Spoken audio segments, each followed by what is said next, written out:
Sosok ini berani menyoroti kinerja kepolisian.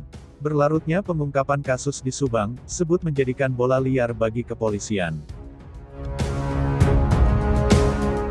Namun, sebelum kita bahas, mohon subscribe channel ini dulu, agar kamu gak ketinggalan berita-berita menarik dari kami. Kalau sudah, mari kita lanjut. Kasus pembunuh ibu dan anak di Subang masih menjadi misteri sampai hari ini Kamis tanggal 28 Oktober tahun 2021 atau hari ke-70 sejak ditemukannya korban yakni pada tanggal 18 Agustus tahun 2021. Dalam pengungkapan kasus Subang hari ini, memang banyak luka-likunya, polisi sendiri butuh waktu panjang, tidak semudah membalikan telapak tangan untuk menangkap tersangka pembunuh ibu dan anak di Subang tersebut. Sementara itu, lamanya penyidikan tersebut menuai kritik juga dari pakar hukum lainnya, seperti pakar hukum Universitas Padjadjaran Yesmil Anwar yang menyoroti kinerja kepolisian. Ini kelihatan tidak meratanya profesionalitas penyidik di lapangan, ujar Yesmil Anwar kepada wartawan beberapa waktu lalu.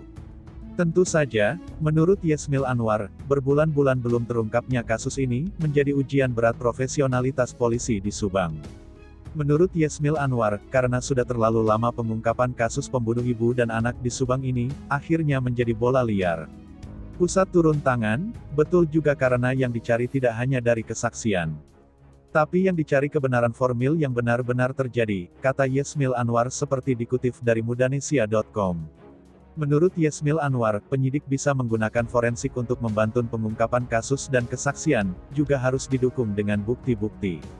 Yesmil Anwar berharap penyelesaian kasus ini harus sesegera mungkin, kalau dibiarkan berlarut-larut terlalu lama akan mencoreng keberadaan Polri.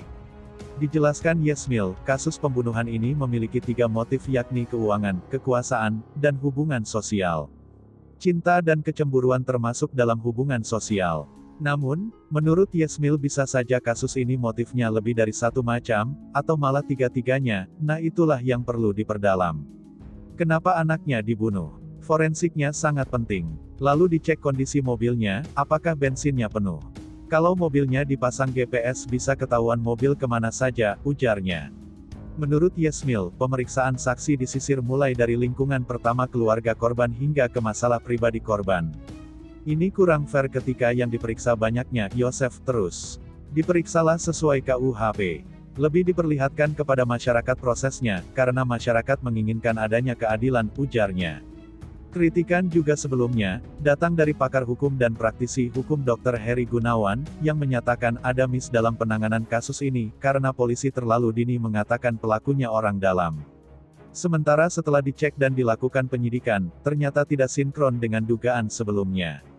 Makanya polisi melakukan pemeriksaan saksi, kasus pembunuh ibu dan anak di Subang tersebut, secara terus-menerus, lalu dilakukan otopsi ulang dan juga dilakukan tes kebohongan.